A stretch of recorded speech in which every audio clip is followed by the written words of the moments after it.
جمعية الدعوة والإرشاد وتوعية الجاليات بمحافظة بدر.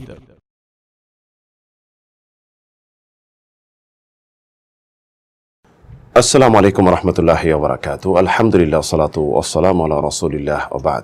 সুপ্রিয় দর্শক ও শ্রোতা বন্ধুগণ, দুঃস্বপ্ন যেটি আমরা প্রায় দেখে থাকি এবং এতে খুব ভীত সন্তুষ্ট হয়ে যাই, পেরেশানিতে ভুগি, বিভিন্ন জায়গায় পরামর্শ নিতে থাকি আর বিভিন্ন তাবির খুঁজতে থাকি এটি কি দেখলাম, এ থেকে মুক্তির উপায় কি।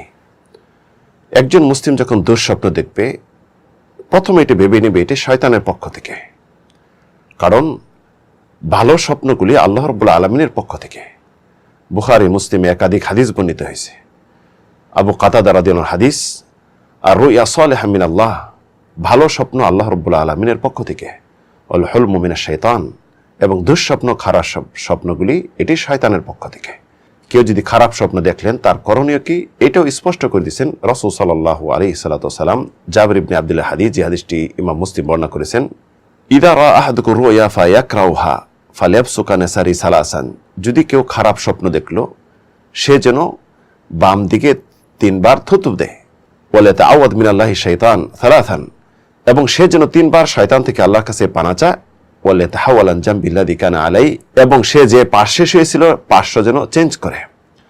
অন্যত্র রাসূল মেরশাদ করেছেন, ফাইন রা মা ইয়াকরাহু ফালিয়াকুম ফালিসাল্লি, যদি কেউ দুঃস্বপ্ন দেখলো যেটা তার অপছন্দ হয় সে যেন দাঁড়িয়ে যায় এবং দাঁড়িয়ে 2 রাকাত নামাজ আদায় করে, ওয়ালা ইউহাদ্দিসু বিহান নাস, এবং কাউকে যেন এটি না বলে।